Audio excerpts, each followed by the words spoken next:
The former #1 overall pick in the 2022 NBA Draft, Paolo Banchero, has officially agreed to a 5-year, $239 million contract extension with the Orlando Magic. This is a deal that could approximately go all the way up to $287 million with incentives, including winning next year's NBA MVP, Defensive Player of the Year, or making any of the All-NBA teams next season, which is extremely plausible for Banchero. This is a contract that will not kick in until the 2026-27 season, and this contract will last until the 2030-31 season with a player option on that final year. This was a no-brainer for the Orlando Magic front office to sign Banchero, and the Magic have now done an incredible job of locking up their core four for the foreseeable future, now with Banchero, Franz Wagner, Jalen Suggs, and newly acquired Desmond Bane all under contract, as this is a team not looking to just compete this upcoming season, but for the foreseeable future under the next 4 years, as all of these guys will be under contract until the 2028-29 season at minimum. Here's what President of Basketball Operations Jeff Weltman had to say regarding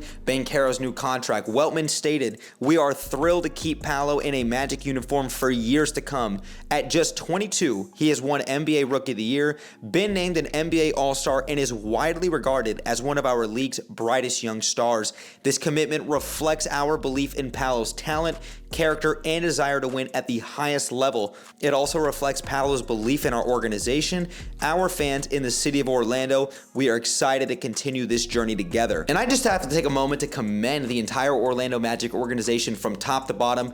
Every single move outside of letting Paul Porter go was a terrific move by the Orlando Magic. They killed their rebrand with the new logo, with the new jerseys. They did a great job in the draft by selecting Jace Richardson and Noah Penda. They give Banchero his well-deserved contract extension, which was a no-brainer. They bring in Tyus Jones, a proven veteran. They trade for Desmond Bane. Even though you gave up a ton of assets, they made the move and they were bold and they were assertive. I commend the way that this Orlando Magic team has continued to give their fans a glimmer of hope for this upcoming season and for what the foreseeable future looks like.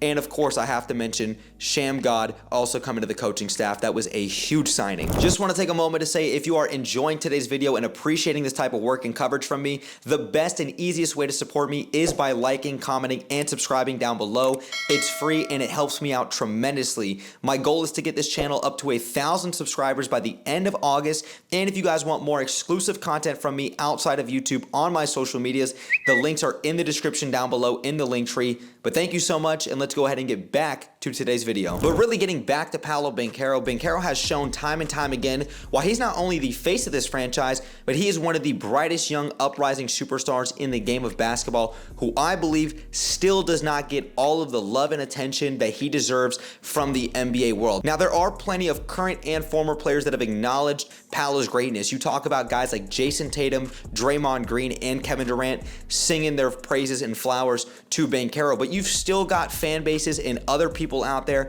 that still do not give Banchero the well-deserved credit that he deserves, and we saw it most recently just this weekend with the ridiculous J-Dub and Paolo Banchero comparisons. I put that completely to rest. I just made an article. I published my first one on Orlando Magic Daily, so if you guys want to go ahead and check that out, I will put it in the link tree in the description down below. And I also made a full video really putting that conversation to rest, talking about the J-Dub and Banchero comparisons, why it's not even a fair comparison. If you guys want to go ahead and check out that video, I will link to it up above. But Banchero, just to put his name in some historic conversations, became one of 3 players alongside LeBron James and Luka Doncic, age 22 or younger, to have 4,000 plus points, 1,300 plus rebounds, and 900 plus assists, age 22 or younger. That is elite company. He also tied Kareem Abdul-Jabbar and Kobe Bryant with 7 consecutive playoff games with 25 plus more points before the age of 23. And Banchero, at 21 years of age, became the youngest player in NBA postseason history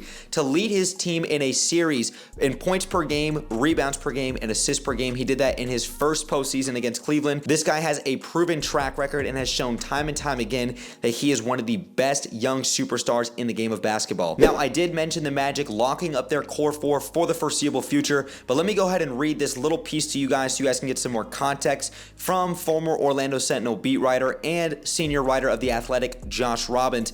He stated, the 2025-26 season will be the first season of new contracts for Wagner and Suggs. Wagner's deal will average approximately $45 million over the next 5 seasons, while Suggs' deal will average $30.1 million over the next 5 seasons. Bane is due an average of $40.8 million per season over the next 4 seasons. And let me read one more part from Josh Robbins' article. He said, however, the team's contractual control of its promising nucleus comes at a hefty price, a price that will force the Magic's decision makers to tread carefully to avoid the NBA's punitive first and second aprons in the seasons ahead. No matter how skillfully the Magic manage their cap sheet, team officials will find it difficult to build out a roster and maintain roster balance because of the aprons. That's the downside of having 4 highly paid players, 2 of whom will be on max salary deals. Now, this is something that I've alluded to and I've agreed with Josh Robbins on a multitude of occasions. I'm not going to go down that rabbit hole, but it's something to definitely watch out for because this front office has made a commitment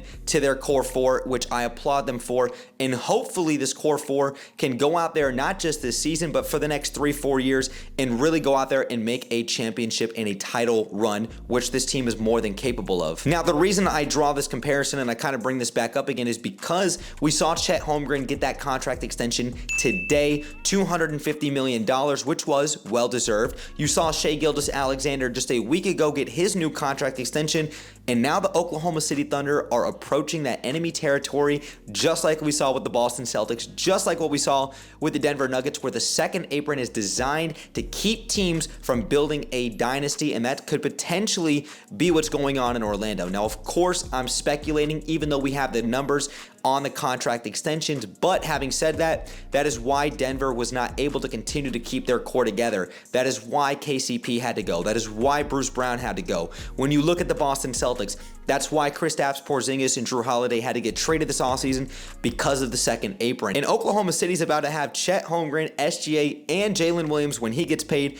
all on max contracts. Orlando is going to be approaching that luxury tax threshold, and that's something that we're going to have to continue to monitor for the foreseeable future, especially when guys come up on contract extension. Maybe some of the young guys like Anthony Black. We take a look at Jonathan Isaac's contract. What are they going to do with that? What are they going to do with Wendell Carter's contract? These are all questions that the Magic are going to have to answer for themselves somewhere down the road. And the last talking point I really want to bring up with this conversation is the fact that Banchero does have a player option in that last year of the deal. Now, I do want to caution Magic fans that it's probably not what you think it is about Banchero opting out of his contract and then up and leaving for the Los Angeles Lakers like we've seen every other Magic superstar do. That is likely not going to be the case. Orlando has about an 8-year gap. The first 3 years, Orlando's been bounced out in the 2 rounds, and now the other 5 years of building a championship contender around Paolo Banchero.